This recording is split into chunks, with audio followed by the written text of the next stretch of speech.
Hey guys, it's Jake from Wani here. I am here with the legendary Todd La Torre from Queensryche. Todd, man, how you going? I'm doing well. How are you? Yeah, I'm doing really good, thank you. So, Queensryche is coming back to Australia for the first time. I think it's in about a decade. How excited is the band to finally be coming back to the land down under? Well, we're really excited. I can't remember exactly when the last time Queensryche was in Australia. I think it was the 90s, right?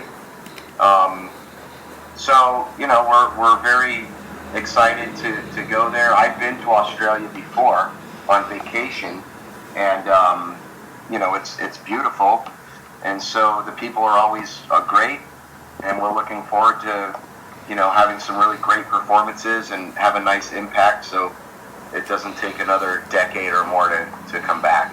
I guess it's something that you guys are still trying to keep the ball rolling with, like touring globally in support of your albums each and every time they come around, especially for a band that's had such a long and storied career. Exactly. Yeah. I mean, we're constantly touring throughout the entire year. People always say, "Oh, when do you get off tour?" And it's like, well, never. There's little pockets of time where you're home, and then you go out for a couple weeks, and then you're home for a couple weeks, and then you're out again for a month, and it's just a never-ending thing. And as you know, the industry has changed so much that there's just bands have to tour to earn really a living, and so you have everyone out there touring, and it's kind of a saturated thing. But thankfully for Queensryche, it's a band that's more than established, and right now it's a matter of of rebuilding the band and the brand, and proving to people one show at a time that the band is just as good with a new lineup. And if in my opinion, the band is better than the band's been in the last decade. Yeah. The music is better, and the original songs we're playing true to form. We're not down tuning. I don't have trouble singing the songs, so it's not like the guys have to down tune to accommodate for my voice or anything. So everything is kind of right where we want it to be, and we're thankful to be asked to play several shows in Australia, and gosh, we'll be there in just a few weeks. Yeah, and you've sort of touched on something that I wanted to ask about it anyway, but you joined Queensryche in 2012, which was the year of the obviously now infamous split. Given that you joined at such, I guess, a tumultuous time for the band, was it difficult for you as the new guy to integrate into that environment that had been established for such a long time? And did you witness any changes in the band and the other band members during that period? When I first joined the band, I knew that I was going to have a bullseye on me, but I already went through that with Crimson Glory.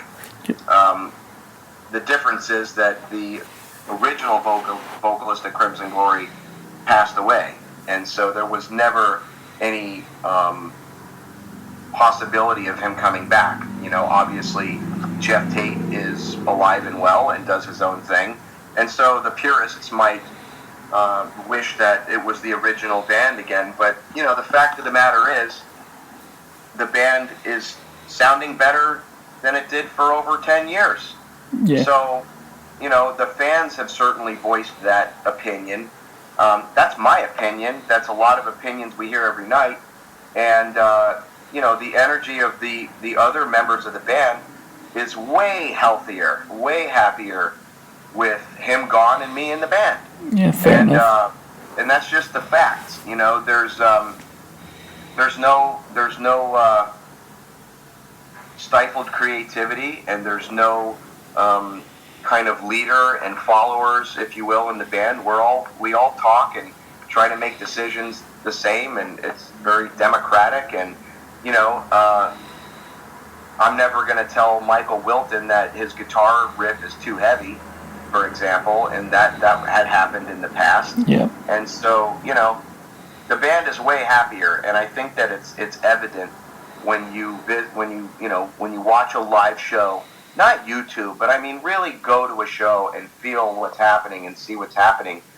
these guys are happy again, and they feel like it's a rebirth of the band, and that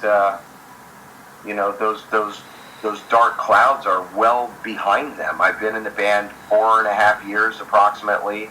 I've had 2 records that were, I think, well received, and so I'm more than thankful and honored and happy with what I've been able to do in the band in a short period of time. I try to consider it the quality of what I'm able to bring to the band versus the quantity.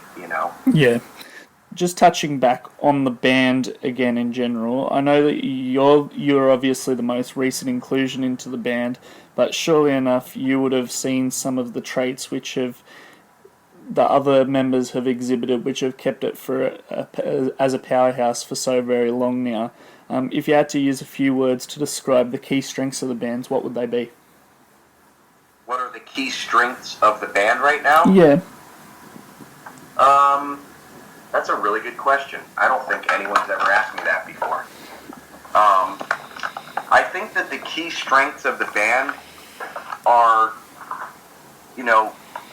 Michael, for example, is constantly writing, and he doesn't get lazy, and it's, when you're touring and you're gone all the time and then you go home, it's easy to just kind of get complacent and lazy and tired. And, one of the key elements is that, the writing continues even when it doesn't really have to. And, they're really writing from the heart. There's no real agenda to approaching the songwriting. I think that's really important. Obviously, you're mindful of, what am I trying to achieve here? Because you want to, at the end of the day, it really is also a business. And so some people could say, I don't care what the fans want. I'm the artist. I'm going to write what I want, and either you like it or you don't. To me, that's a little arrogant and unrealistic if you're looking at Queensryche in its entirety, which is a group of musicians that earns a living by touring and performing, all of those things. So, look, if you don't care if people come to your concerts and you turn off your fan base because you go adult contemporary and you slap the name Queensryche on it, well then, okay.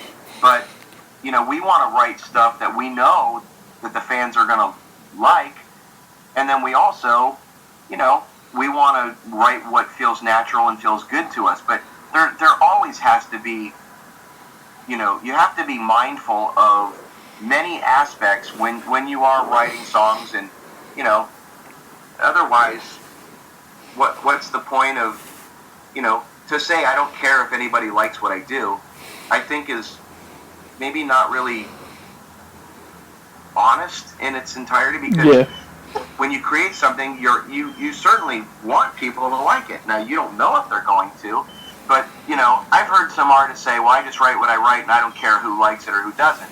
That's a really shitty attitude, in my opinion, and it's very arrogant. You want the best of both worlds. Obviously, you're never going to please everyone, but, we try to write from the heart and just be honest with the music and with the fans, and hopefully they do like what you're doing. But, I guess the key ingredient is that these guys are back to being just really true to their music and the songwriting. I think that's one of the biggest things. The other one that's probably even more important is that these are just regular guys in the band that, happen to have notoriety. Yeah. There's no rock star attitudes or diva, like you meet some people that, they still act like their shit doesn't stink, and they still act like it's 1988 and they're selling out arenas, and they're not.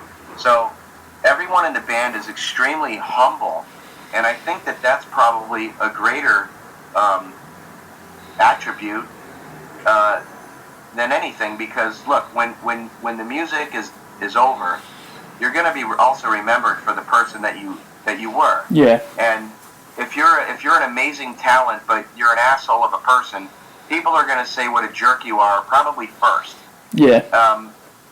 If you're just an honest, humble, caring human being that's very grounded and level-headed, I think that's a greater virtue to have. Yeah, definitely.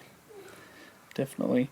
So, going back to what we were talking about before, you've now sung on 2 Queensryche albums, which a lot of people have dubbed as, I guess, the comeback albums. Both of these have received pretty positive reviews from critics and fans around the world. And I guess it's really cool to see that the fans seem to be interested in requesting some of these songs and more of these songs to be played in a live sense than some of the classic songs. What's your take on this? That's it's that's really awesome. I mean, we do get people saying, we've heard all these old songs forever, play a lot more newer material. And I love when people say that, and believe me, I would like to be playing, I would like to play half the set divided between the old stuff and the two the 2 records I was on. But the problem that we run into is that, you do get the diehard fans that, and when you have, Queensryche's discography, when we're trying to create a set list, it's like, okay, do we get, like, literally, it'll be, okay, well, let's play, 5 new songs that I was a part of, and say there's only, 13, 14 songs. So you say, okay, well, there's 8 songs now. You say, okay, are we going to play, you got Queen of the Reich, Take Hold of the Flame, Eyes of a Stranger, Jet City Woman, Screaming in Digital, you've got Empire, there's 6 right there. Then you've got The Mission. There's just so many songs. You say, okay, well, we can only have 8 songs. You want to cut Queen of the Reich or Take Hold of the Flame? And you're like, crap, they're both great songs. I don't want to cut either one. You say, okay, do you want to cut Jet City Woman or Empire? And you're like, damn. So you end up, in this dilemma where, as much as, like, we want to play more new material, the demographic of the band, even though there are newer fans of the band and people learning about Queensryche even after all these years, the bulk of the people that come to the shows, they want to remember and they want to hear those songs that bring them to one of their favorite times of their life. And look, I went and saw Iron Maiden, and I want to hear, Power Slave, Number of the Beast, Piece of Mind. I want to hear the songs that I remember. I'm not really that interested in hearing new songs. Now, I will buy the CD and learn the new stuff, but they're only gonna. Most bands are only gonna throw a couple in there. Some bands will play a lot more new stuff. Yeah. But a lot of those bands don't have quite the discography or the history that Queensryche does. And it's like, how do you, I mean, if Motley Crue went on tour, and they had a new record out, do you really want to hear, let's say, Half the Night? You want to hear 30 to 45 minutes of brand new Motley Crue? No. And it's nothing against Motley Crue. It means we love what we love from the band. And it's a good problem to have, to be honest. I mean, if people were saying we hate the new stuff, just play the old stuff, that would bother us. But the fact that they're saying, hey, play this song, play something newer. We really want to hear the new stuff live. We really like it. That's a very wonderful compliment. And it's just hard to integrate a certain number of songs within the set, and and also, we've been using video production.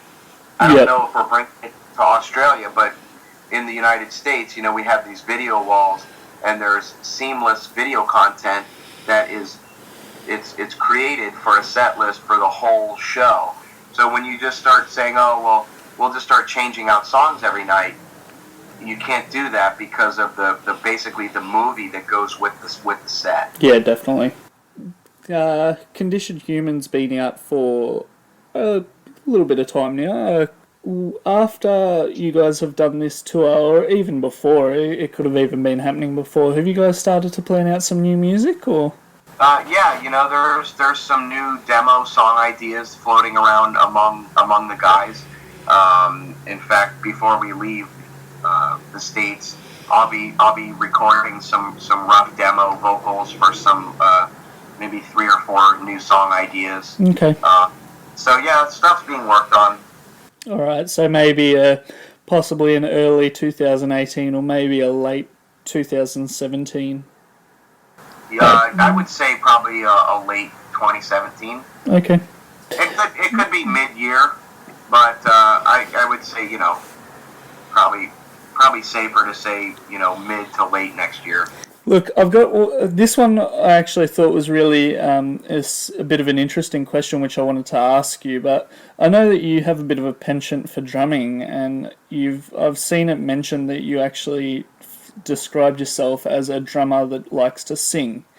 On the last 2 albums, I've noticed that you've had no drum credits, obviously because Scott is such an amazing drummer. But when it comes time to write material, do you have any input into that aspect of the writing with the drumming, and B, do you ever think that Scott might let you lay down some drum fills for a track?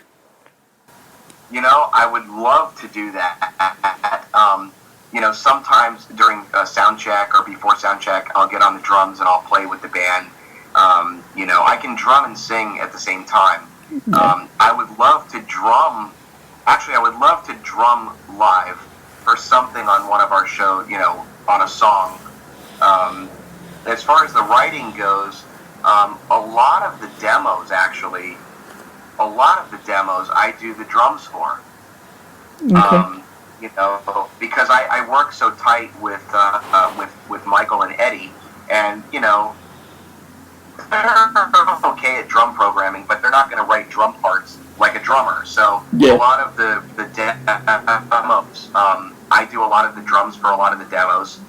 Scott does them too, but I would say 50% of the demos are my drumming, and then when it comes time to record, Scotty will do what he's going to do, and we don't ever doubt that he's going to make it great. Yeah. But I also say, hey man, I really, on the demo I really captured this, or Eddie and I are locked in here on the demo.